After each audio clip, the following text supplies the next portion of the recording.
From exciting new albums to revealing archive releases, the past year was full of great music. Now it's time to count down the best of the best. The top 10 releases of 2022 are coming up next on Track by Track. Hey everybody, my name's Kyle and this is Track by Track, music reviews, news, and commentary. Thanks for tuning in today, and if this is your first time here, please take a second to click subscribe so you won't miss future reviews and more. Well, we've reached the end of another year in music, and 2022, like most years, was full of unexpected surprises. I always enjoy my annual look back at the releases of the past 12 months and love the opportunity to revisit some of the best music I added to my collection during the past year. As always, there were a few new releases that met my high expectations and others that came literally out of nowhere to become new favorites. As for catalog releases, 2022 was truly epic, with more great deluxe editions and box sets than any prior year I can think of. As is tradition, today I'm going to do my annual countdown of my top 10 releases of the year, but I'm going to do it a little differently for 2022. I'm actually going to split my list in half and give you my top 5 new albums of the year and my top 5 catalog or special edition releases of the year. I'll also share some honorable mentions from both categories because, wow, it was hard to narrow down the lists this year with so many great releases. So let's get right into it with the new release from 2022 that lands at my number 5 spot, and that's Weather Alive from Beth Orton. Of all the albums on my list, this is the one that most took me by surprise. I've been a fan of Beth Orton since the late 90s, and her albums Trailer Park in 1996 and Central Reservation in 1999 both remain timeless and essential listening. Over the past 20 years, she's continued to release music sporadically, but never really reaching the heights of those early albums. It's been 6 years since her last album, and while Weather Alive definitely doesn't drift far from the mellow mood we've come to expect from her, it also feels like her most finely tuned effort in a long time. It's some of the most chill music of the year, if not her entire career. When I've needed to relax this year, this is probably the album I've returned to the most. And now for something completely different. Let's take a look at my number 5 pick from the year's catalog releases, which is Animals by Pink Floyd. This was easily one of the most highly anticipated reissues in the history of this channel. The new album mix was created in 2018, but disagreements between David Gilmour and Roger Waters delayed the release until 2022. In the end, the new mix does not disappoint. The stereo version of Animals sounds better than ever, and the surround sound mix is also highly effective. But there's no denying the disappointment that I and many other fans feel about the total lack of bonus materials. There's no live tracks, no demos, no studio outtakes, just the album itself, which is, of course, a great album. But considering how much more generous, shall we say, some of the other catalog releases from 2022 have been, I can't really justify ranking this any higher on my list. To show you exactly what I mean, let's move right to number 4 on my list of the top 5 catalog releases. It's the 20th anniversary edition of the Flaming Lips classic album, Yoshimi Battles the Pink Robots. This 6-disc set turned out to be one of the most surprisingly satisfying box sets I've purchased in a long time. First off, it's 6 jam-packed discs. For example, disc 1 isn't just the album by itself, it's also filled up with a bunch of demo tracks, leaving no wasted room, unlike another box set we'll be talking about shortly.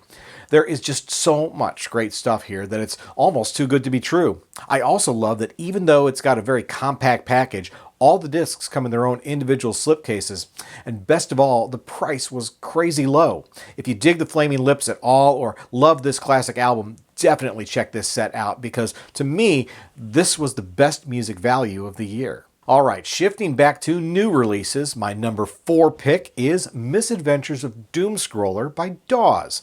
This album was a bit of an unexpected departure for these guys that are perhaps best known for their concise and poignant melodic pop rock songs.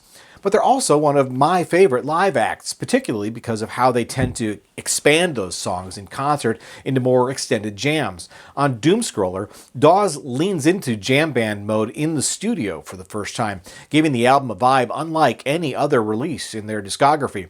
It was a change that was initially off-putting to me on first listen since it went against my expectations. But sometimes defying expectations can be the path to exciting new ideas, which I soon discovered was what was happening on their 2022 album. Speaking of bands jamming, what an incredible live document we have at number 3 on my list of catalog releases. Tom Petty and the Heartbreakers live at the Fillmore has quickly become one of my favorite concert releases of all time. Spanning 4 CDs, this set captures an amazing assortment of songs performed during Petty's legendary 20-night residency at the Fillmore in 1997. Yes, the big hits are all here, but the set is also packed with a stunning array of cover songs and guest appearances. Obviously, Tom Petty is an incredible performer, but I definitely underestimated how supremely satisfying this collection would be. I bought it because I thought it would be nice to have in my collection, but it has proven to be so much more than that. It's an essential live document that showcases a rock legend at the peak of his powers. Shifting back to new releases now, we find Spoon with Lucifer on the Sofa, landing at number 3. A moment ago, I was talking about how Dawes did something unexpected on their 2022 album. With Spoon, I feel like it's the opposite. They have proven to be one of the most consistently solid rock bands of the last 2 decades, never really deviating from their long-established sound. Perhaps it's a case of, if it ain't broke, don't fix it. I don't feel like Spoon has ever really had a period of dramatic reinvention like so many other acts, but honestly, when they keep putting out albums this good by following their time-tested formula, I don't find myself craving change at all. That also goes for the curious remix project the band also released in 2022. Lucifer on the Moon was an interesting sonic experiment, I suppose, but far from essential listening. Stick with the sofa. Next on our countdown at number 2 for the best reissue of 2022 is one of the most highly anticipated releases of the year, and that's the Super Deluxe edition of Revolver by the Beatles. Truth be told, it's hard to go from last year's vast treasure trove of recordings from the Let It Be box set, not to mention the Get Back film, to the comparatively sparse collection offered up for Revolver. I suppose that's par for the course, though, as the Beatles were in very different modes during those 2 series of recording sessions. And I'll also admit I'm a bit irked by how none of the 5 individual discs in this set contain more than 40 minutes of music.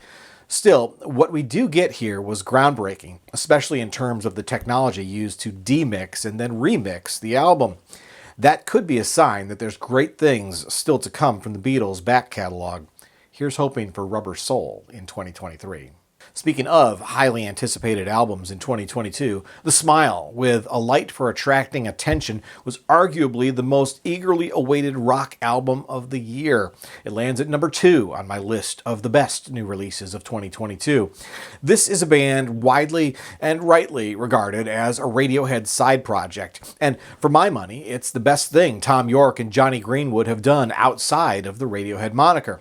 But if we're all being honest, it must be said that The Smile is also the closest thing to new Radiohead music we've heard since there actually was new Radiohead music 6 years ago. Everything on this album feels very much like it evolved from that DNA. To a certain extent, that's a little disappointing, if only because it would have been cool to hear Tom and Johnny explore a totally new direction here. Still, as rare as it is to receive new music from these 2 together, it's hard to complain when they deliver something that's at once familiar and fantastic. All right, before we reveal the number 1 new and catalog releases of the year, let's take a look at some music that I think deserves honorable mention. Here's 5 more album reissues from 2022 that didn't rank in my top 10 but were still highly satisfying. The 10th anniversary edition of Boys and Girls, the debut album by Alabama Shakes, offered up a ton of great live performances that made me wish I'd gotten a chance to see them in concert.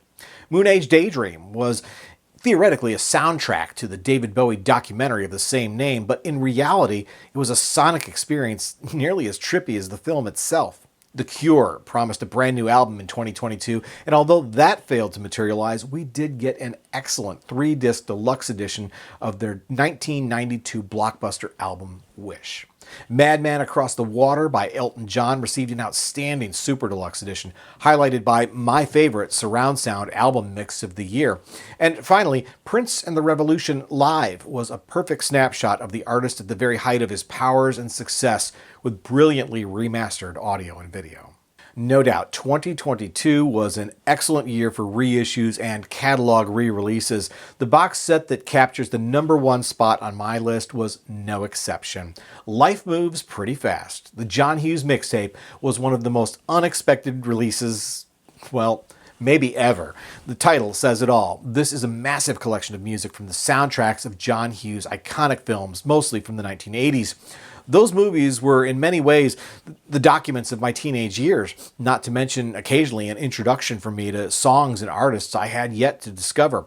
Listening to this set, I couldn't help associating specific songs with specific movie scenes, but that actually happened less often than I expected.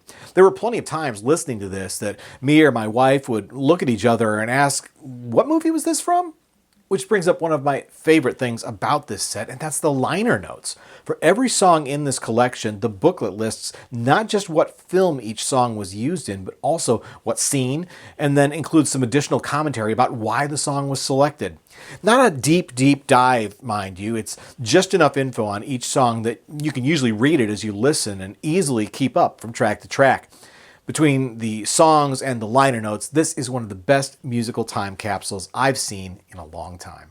All right, shifting back now to new releases, let's take a look at 5 honorable mention albums, starting with We by Arcade Fire, an album that I thought was a triumphant return to form in spite of the controversy surrounding frontman Win Butler. Carly Rae Jepsen's The Loneliest Time proved once again why she's one of the best female pop artists around. Red Hot Chili Peppers returned with not one but 2 solid albums in 2022, starting with Unlimited Love in April and Return of the Dream Canteen in October. Jack White appeared to be following the same playbook this year, releasing the rocking Fear of the Dawn in April and the more folksy Entering Heaven Alive in July, both of which were great listening experiences.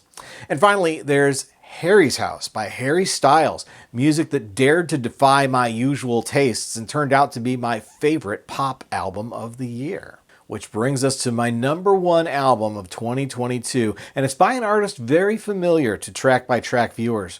Ryan Adams released an incredible 6 studio albums this year, 2 of them double albums. In fact, either of those double albums, Chris from early April and Romeo and Juliet from later that same month, were strong contenders for my best of the year list. But it was actually Adams' most unexpected release of the year that was not just his best of 2022, but to me, the best of 2022. Devolver was not just a surprise release in September of this year, it was also offered up as a free download.